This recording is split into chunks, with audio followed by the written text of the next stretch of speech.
विद्यापीठाचा 7वा दीक्षांत समारंभ हा सोमवार दिनांक 23 सप्टेंबर 2024 रोजी दुपारी 3 वाजता विद्यापीठाच्या संकुलामध्ये आयोजित केलेला आहे।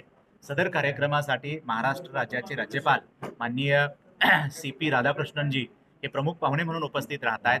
त्याचबरोबर पद्मश्री डॉक्टर जयकुमार व्यासजी हे प्रमुख अतिथी म्हणून त्या कार्यक्रमासाठी उपस्थित राहत आहेत आणि या कार्यक्रमामध्ये जवळपास 3000 विद्यार्थ्यांना म्हणजे सन्मानित केलं जात आहे। ते जे ग्रॅज्युएट होणारे विद्यार्थी आहेत हे 3000 संख्या आहे, त्या विद्यार्थ्यांना त्या ठिकाणी सन्मानित केलं जात आहे। या कार्यक्रमासाठी पालक आणि विद्यार्थी असे मिळून जवळपास 8000 या संख्येने किंवा 8000 पेक्षा जास्त संख्येने त्या ठिकाणी उपस्थित असतील। विद्यापीठाच्या प्रांगणामध्ये असलेला वर्ल्ड डोम, तर या वर्ल्ड डोमच्या प्रांगणामध्ये हा सगळा पदवीप्रदान समारंभ जो आहे तो पार पडणार आहे।